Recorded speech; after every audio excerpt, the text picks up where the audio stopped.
নমস্কার, তোমাদের সবাইকে সানাস স্মাইল এডুকেশন সেন্টারে স্বাগত জানিয়ে আজকের ক্লাসটি শুরু করছি। আজকে তোমাদের সঙ্গে আলোচনা করব তোমরা যারা অষ্টম শ্রেণীর প্রথম পর্যায়ক্রমিক মূল্যায়ন পরীক্ষা দেবে তোমাদের জন্য আজকে সমাধান করব অষ্টম শ্রেণীর ভূগোল বিষয়ের সাজেশন। এই সাজেশনের মধ্যে থাকবে গুরুত্বপূর্ণ প্রশ্ন ও তার উত্তর। চলো দেরি না করে মূল বিষয়ে যাওয়া যাক।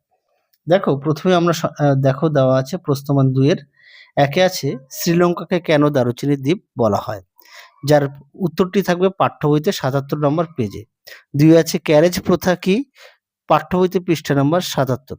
3 আছে অ্যাস্থনোস্ফিয়ার কি, দেখে নাও। 4 আছে ভারতীয় উপমহাদেশ কাকে বলে।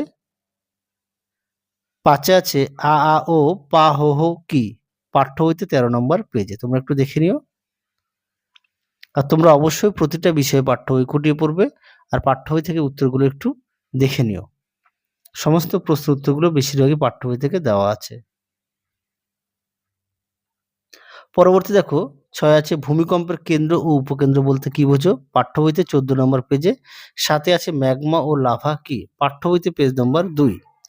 8 আছে সীমা ও শিয়াল কি, পাঠ্য বইতে পেজ নম্বর 4। 9 আছে পাত সঞ্চালন আমরা বুঝতে পারি না কেন, পাঠ্য বইতে পেজ নম্বর 9। 10 আছে সিসমোগ্রাম কি, উত্তরটা লিখবে, উত্তরটা দেখবে পাঠ্য বইতে 15। 11 আছে মোহ স্কেল কি, খুব গুরুত্বপূর্ণ প্রশ্ন, পেজ নম্বর 26 পাঠ্য। 12 দাগে দেখো কোরিওলিস বল কি, পৃষ্ঠা নম্বর 33 পাঠ্য। 13 দাগে আছে আইটিসিজেড কি, পৃষ্ঠা নম্বর 35 পাঠ্য। 14 নম্বরে দেখো জীবাশ্ম কি, পৃষ্ঠা নম্বর পেয়ে যাবে পাঠ্য বইতে 22 নম্বরে। 15 দাগে আছে প্রতিবেশী দেশগুলির নাম লেখো, পৃষ্ঠা নম্বর 74 পাঠ্য বইতে। দেখে নিও। যে কটা প্রশ্ন দেওয়া আছে প্রতিটা প্রশ্ন গুরুত্বপূর্ণ, তোমরা অবশ্যই ভালো করে পড়বে। যদি পারো প্রশ্নগুলো একটু খাতায় লিখে নিয়ে পড়বে, প্রতিটা প্রশ্নই গুরুত্বপূর্ণ। পরবর্তী প্রশ্ন দেখো, এবার আমরা দেখব প্রশ্নমান 3 এর কোন কোন প্রশ্নগুলি গুরুত্বপূর্ণ। চলো। একে আছে প্রশান্ত মহাসাগরকে আগ্নেয় মেঘলা বলে কেন, দেখে নাও।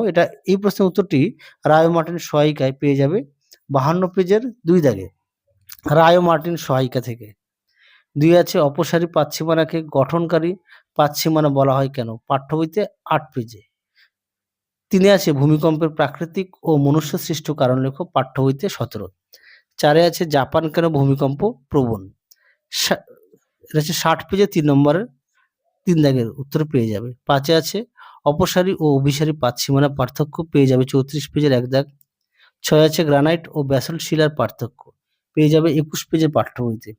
7 আছে বাইজ-বেরটের সূত্র ও ফেরোলের সূত্র লেখো, এটা পেয়ে যাবে 33 ও 34 পেজের পাঠ্য বইতে। পরবর্তী দেখো 8 দাগের ম্যাগমা ও লাভার পার্থক্য, এটা পেয়ে যাবে 14 নম্বর পৃষ্ঠার রায় ও মার্টিন সহায়িকায় 2 নম্বরের। পরেরটা দেখো 9 দাগের ভারতের খনিজ ভান্ডার কাকে কেন বলে, খুব গুরুত্বপূর্ণ, এটাও পেয়ে যাবে 27 নম্বরের পাঠ্য বইতে। পরবর্তী দেখো প্রশ্নমান 3 10 দাগে আছে পারলিক শিলায় জীবাশ্ম দেখা যায় কেন, পেয়ে যাবে উত্তরটি পাঠ্য বইতে 22 নম্বর পেজে। 11 দাগে আছে নেপালে পর্যটনের সমৃদ্ধির কারণ, পেয়ে যাবে 75 পৃষ্ঠা পাঠ্য বইতে। 16 দাগে পরে আছে 12 দাগের ভূমিকম্পের পিএসএল তরঙ্গের বৈশিষ্ট্য লেখো, এটা পেয়ে যাবে পাঠ্য বইতে 14 নম্বর পেজে। 13 দাগে আছে গুরুমণ্ডলের গঠন বর্ণনা করো, এই উত্তরটি পেয়ে যাবে পাঠ্য বইতে 5 নম্বর পেজে। 14 দাগে দেখো বিপর্যয় ব্যবস্থাপনা কিভাবে করা সম্ভব, পাঠ্য বইতে পেয়ে যাবে 18 নম্বর পেজে। 15 দাগে আছে অভিসারী ও অপসারী পাতসীমানা কাকে বলে, পেয়ে যাবে পাঠ্য বইতে 8 নম্বর পেজে। 16 দাগে আছে মৃত্তিকা সৃষ্টিতে খনিজের ভূমিকা লেখো, এটা পাঠ্য বইতে পেয়ে যাবে। পরবর্তী দেখো প্রশ্নমান 5 এর একে আছে শিলাচক্র কাকে বলে, চিত্র সহ ব্যাখ্যা করো, অবশ্যই দেখবে চিত্রটা দেওয়া আছে পাঠ্য বইতে 24 ও 25 পেজে আছে। 2 দাগে দেখো আগ্নেয় ও পারলিক শিলার বিশেষত্ব লেখো, এটা পেয়ে যাবে 20 ও 21 পেজে পাঠ্য বইতে।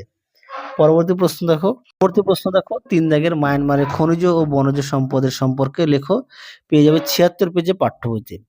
4 দাগে দেখো উৎপত্তি অনুসারে আগ্নেয় শিলার শ্রেণীবিভাগ করো, পেয়ে যাবে 20 নম্বর পেজে পাঠ্য বইতে। পরবর্তী দেখো 5 দাগের কি আছে পাললিক শিলার উৎপত্তি কিভাবে হয়, এর 3টি বৈশিষ্ট্য লেখো।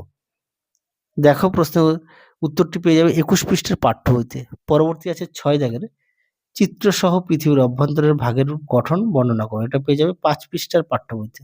পরবর্তী দেখো ৭ দাগের প্রতিবেশী দেশগুলির নাম লিখে ভারতের রপ্তানি দ্রব্য ও আমদানি দ্রব্যের নামগুলি লেখো। এটা পাঠ্য বইতে পেয়ে যাবে ৭৭ নম্বর পেজে, দেখবে ছকের মধ্যে দেওয়া আছে। তোমরা ছকটা ভালো করে পড়বে, এখান থেকে পরীক্ষায় পাবেই পাবে। তাহলে চলো আজকের মতো এখানেই সমাপ্ত করছি। আবার দেখা হবে খুব শীঘ্রই তোমাদের পরবর্তী ভিডিওতে। তোমরা সবাই সুস্থ থেকো, ভালো থেকো। আজকের মতো টাটা।